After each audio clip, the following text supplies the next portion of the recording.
Hey guys, మా ఇంటి అమ్మవారి పండుగ ఆఫ్టర్ 10 years వి సెలబ్రేటెడ్ అనమాట.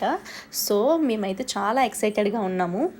ఎందుకంటే ఆఫ్టర్ 10 years అండి వెయిట్ చేశారు చాలా వరకు కూడా. అంటే బిఫోర్ మా పెళ్ళి అవ్వక ముందు పండగ చేశారంట.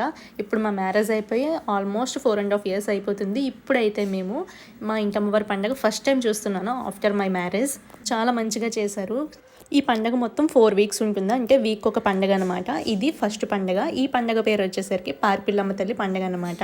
మాదైతే అనకాపల్లి డిస్ట్రిక్ట్, రాంబిల్లి మండలం. రాంబిల్లిలో ఈ పండుగ అయితే మేము చేసుకుంటున్నాము.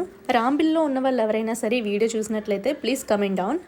ఇలా ఇంటమ్మవార్ల పండుగలు చేసుకున్నప్పుడు, అలాగే సంక్రాంతి పండుగలు చేసుకున్నప్పుడు మాత్రమే మొత్తం ఫ్యామిలీ మొత్తం గ్యాదర్ అవుతూ ఇలా మంచిగా సెలబ్రేట్ చేసుకుంటాము. ఈ పండుగ ప్రాసెస్ అయితే మాకు కాస్త కొత్తగానే ఉంటుంది, ఎందుకంటే ఫస్ట్ టైం చూస్తున్నాం కాబట్టి. సో పార్పిలమ్మని తలుచుకొని అయితే దీపాలు అయి పెట్టేసి ఇంకా బలి అయితే కోరుతారు కాబట్టి కోళ్ళు, మేక కూడా బలి అయితే ఇచ్చేసారనమాట. ఉపహారాలు కూడా పెట్టేశారు. ఇక్కడ చూపిస్తున్న విధంగా ఘటాలు అయితే పెట్టేసి దీపం పెట్టి ఈ విధంగా ప్రసాదాలను పెట్టేసి అందరికీ లాస్ట్లో పనిచేశారనమాట. That's for the mini blog. Thank you.